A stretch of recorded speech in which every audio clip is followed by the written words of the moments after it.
Like its title, coyly suggests, nobody wants. This wasn't guaranteed to be a hit when it debuted on Netflix in the fall of 2024. The series, inspired by the personal life of its creator, Erin Foster, featured two proven TV commodities in its leads, Kristen and Adam Brody. However, its tone and subject matter were calculated risk. Um, Nobody wants. This is more of a dramedy than a straight up romantic comedy. And the interfaith relationship at its center isn't just a plot point.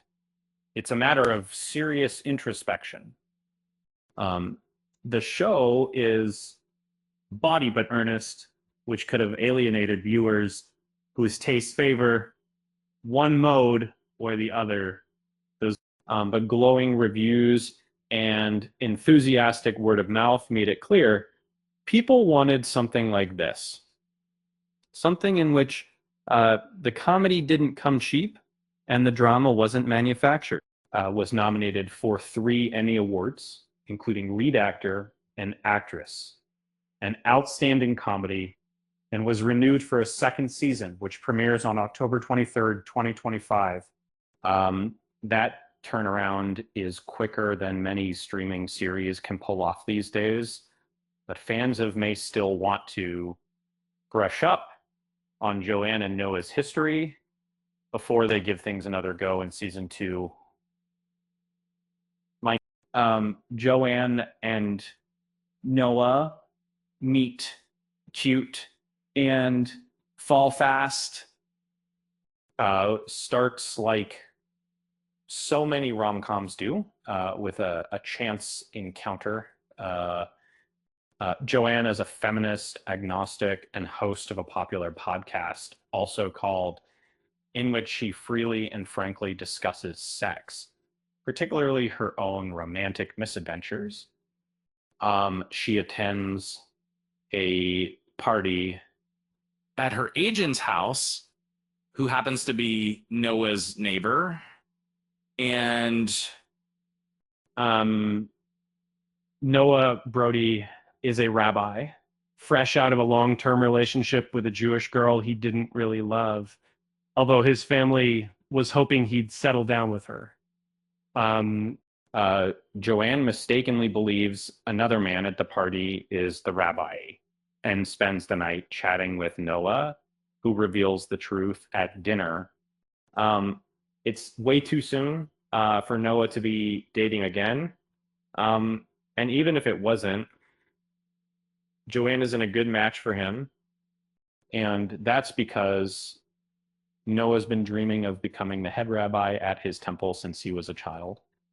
And the position comes with the expectation that he'll eventually wed someone of the same faith. And it's not just that Joanne's a shiksa. Her line of work as a sexually forward influencer doesn't exactly mesh with his line of work as a spiritual leader. But despite these seemingly insurmountable problems, the rabbi and the podcaster can stay away from each other. Vacillating between support and interference are Morgan, Joanne's younger sister and co-host, and Sasha, Noah's somewhat unhappily married older brother. Joanne and Noah take things that Sasha describes as 100 miles an hour. He and Morgan bond over being the black sheep of their families and develop a friendship of their own that feels borderline inappropriate, since Sasha has a wife, Esther, and daughter Miriam Shiloh Bearman. Joanne and Noah are a classic case of opposites attract. And I always was so outgoing, liberated, and cynical life in myself. And he's nerdy, reserved, traditional and sappy. In fact, in episode 6, the ick, Joanne is turned off by how eager Noah is to please her parents. What's unique about Nobody Wants This is that Joanne and Noah's personalities and conflict resolution styles are actually well suited. Watching the show is almost like attending couples therapy. And this couple has to deal with external and extremely relatable problems and pressures on the low stakes end of the spectrum. Joanne's happiness makes her a boring podcast subject. On the higher stakes end, Noah struggles with how and when to introduce Joanne to his community. His ex, Rebecca, and her friends are hesitant to warm up to her, as is his family, especially once the promotion that he's always wanted is on the part of line.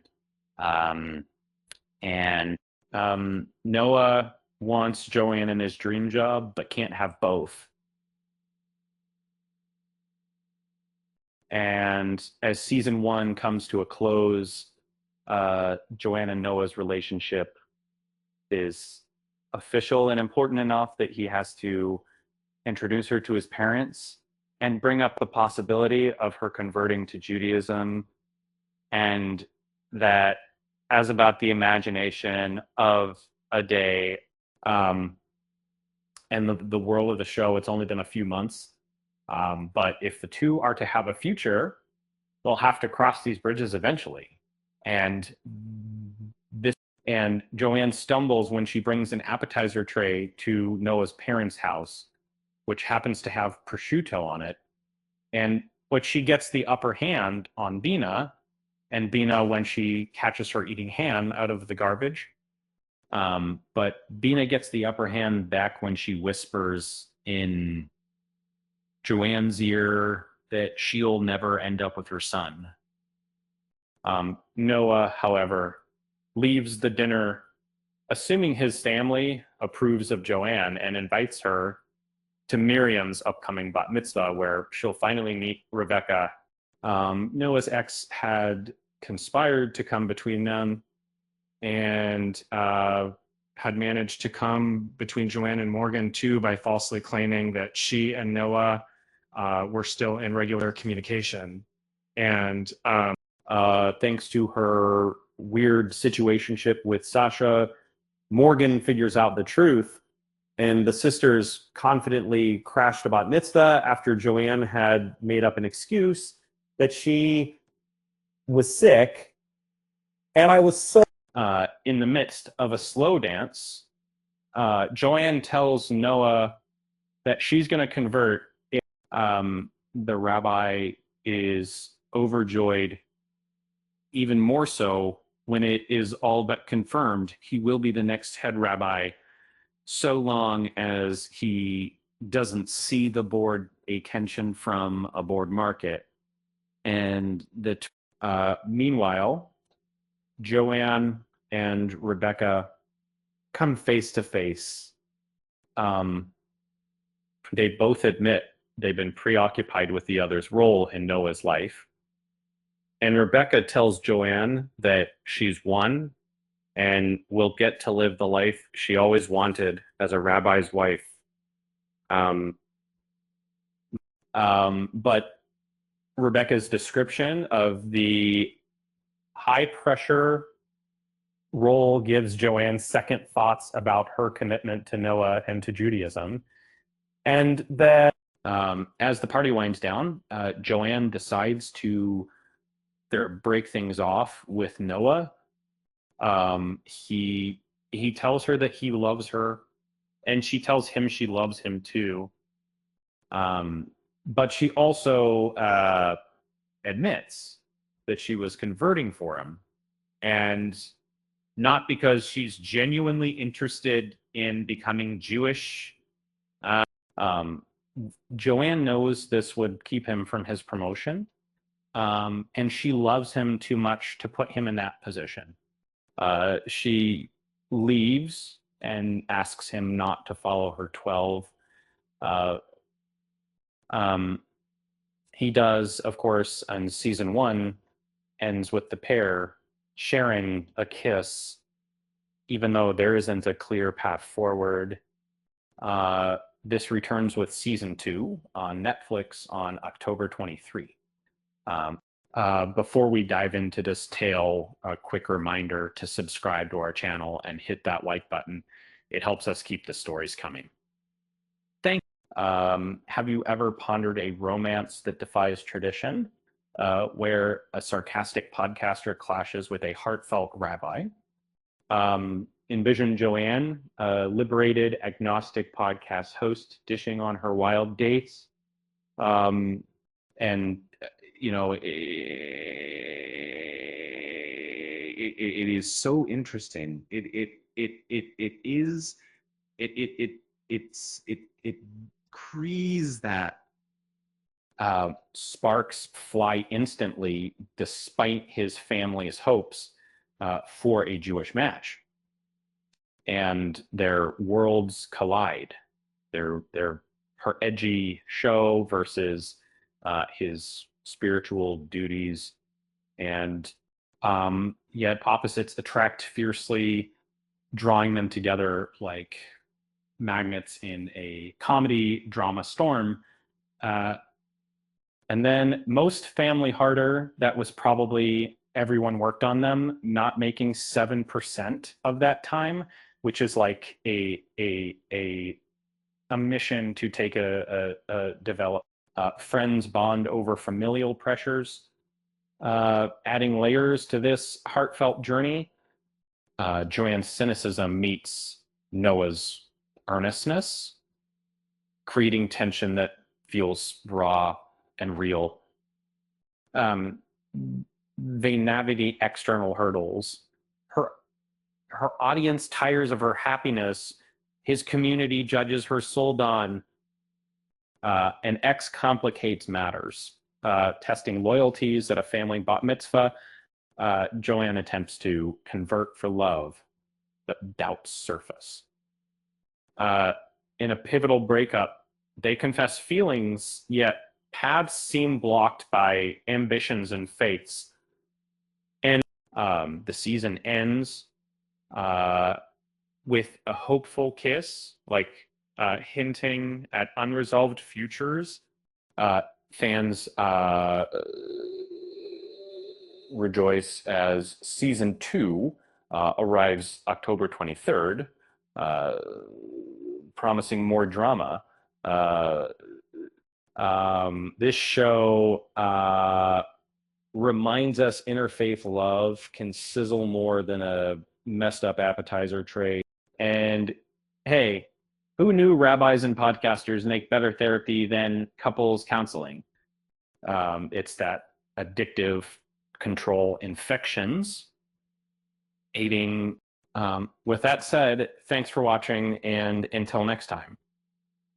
To tags for content in company and players, to see how our flash inside of the rights. Start with another. Unpacking the story. Before we dive into this tale, a quick reminder to subscribe to our channel and hit that like button. It helps us keep the stories coming. Have you ever pondered a romance that defies tradition, where a sarcastic podcaster clashes with a heartfelt rabbi? Envision Joanne, a liberated agnostic podcast host, dishing on her wild dates. Picture her at a party where she meets Noah, a charming rabbi escaping a bland relationship. Sparks fly instantly despite his family's hopes for a Jewish match. Their worlds collide her edgy show versus his spiritual duties. Yet opposites attract fiercely, drawing them together like magnets in a comedy drama storm. Amid banter and doubts, Joanne and Noah speed through ups and downs, supported by quirky kin like Joanne's sister Morgan and Noah's married brother Sasha. Friends bond over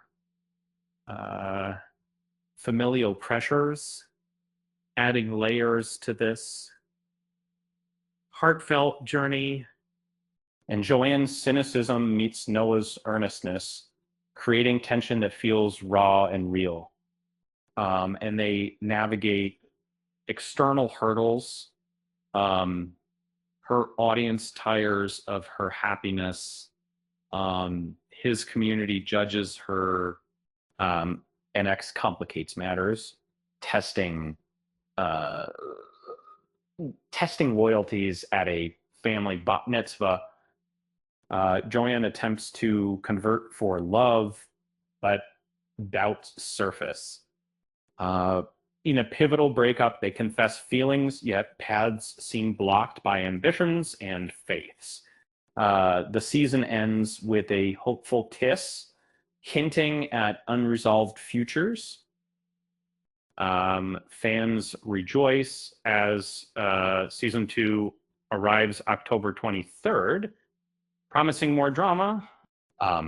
This so reminds us interfaith love can sizzle more than a messed up appetizer tray. And hey, who knew rabbis and podcasters make better therapy than couples counseling? It's that addictive species, pricey, physically pricey pistol text. With that said, thanks for watching, and until next time, we'll see you in the next time. Thanks.